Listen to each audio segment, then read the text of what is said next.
Hello, my name is Daniel Leffler. I am from the Division of Gastroenterology at Beth Israel Deaconess Medical Center at Harvard Medical School, and I am just going to take a few minutes to tell you about our study published in this month's issue of Gastroenterology entitled A Randomized Trial of an Alerting System to Improve Adherence to Colonoscopy Follow-Up Recommendations. So, as you all know, electronic medical record systems are becoming increasingly common and increasingly important parts of our medical systems. These have become very good already at helping us track results, follow up on important tests that have done, but there's been very little work done in helping patients adhere to some of the recommendations we give to them. And this is really analogous to the postcards you might get from their dentist's office regarding follow-up for your next cleaning.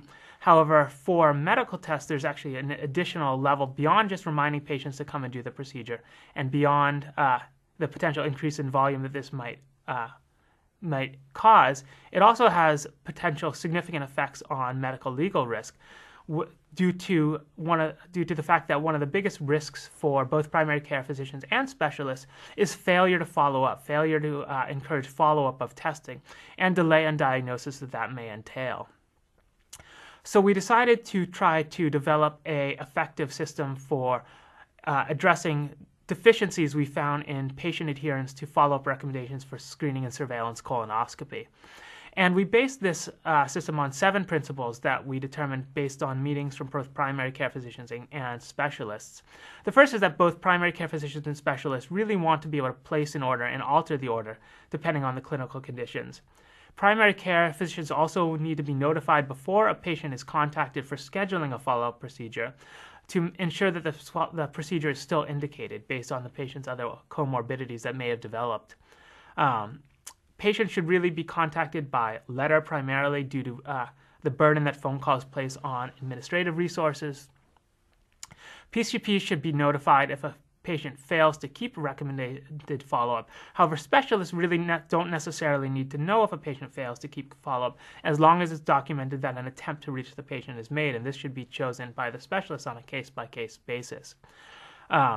Importantly, the system should be patient-dependent, not provider-dependent. A lot of systems that exist out there that physicians use themselves fall short when physicians either retire or change systems, change their practices over. So it's really important that a system is patient-dependent so that it stays valid no matter which provider is still taking care of them at the time when the exam comes due.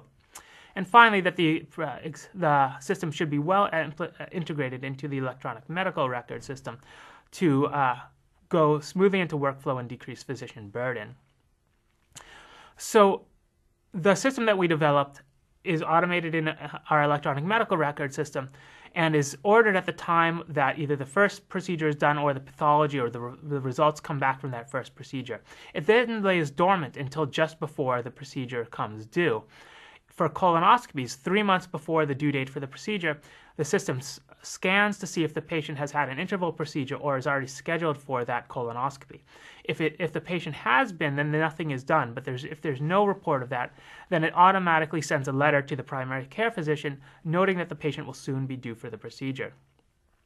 If the primary care physician takes no action, then the patient is then sent a letter stating that they are due for colonoscopy in the near future and that they should call us to schedule it. If a month prior to the procedure still no procedure has been scheduled or completed, a second letter gets sent out in the same fashion. And then finally, if the due date for the procedure passes with no exam completed or scheduled, then the patient is queued up to receive a phone call from an administrator who documents the attempted phone call to reach the patient. In order to test this system, we went back 5 years into our colonoscopy records and found 2,600 patients who had received a colonoscopy 5 years ago for the study period.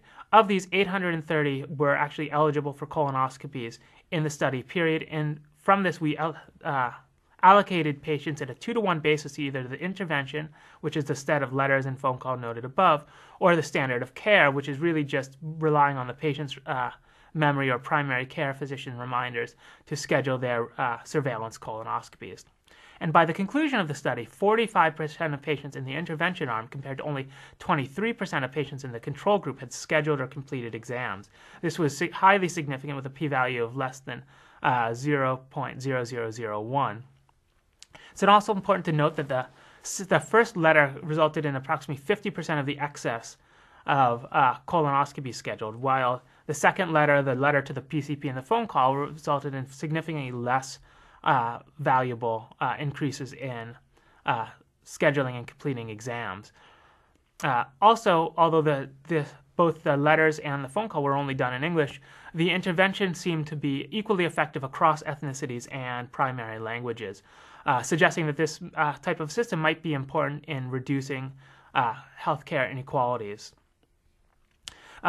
We also did some satisfaction surveys after the study, and there were no confidentiality concerns on patients. And in general, patients reported improved satisfaction with our medical center after being involved in this pilot study. So in conclusion, this is really a relatively simple protocol of letters and a phone call, which results in a significant improvement in adherence to colonoscopy surveillance recommendations. And it is also hoped, although our study was not powered to look at it, that this should decrease our medical legal liability. By showing that we've done due diligence, we've tried to contact patients who were due for these exams to the best of our ability in a reasonable way.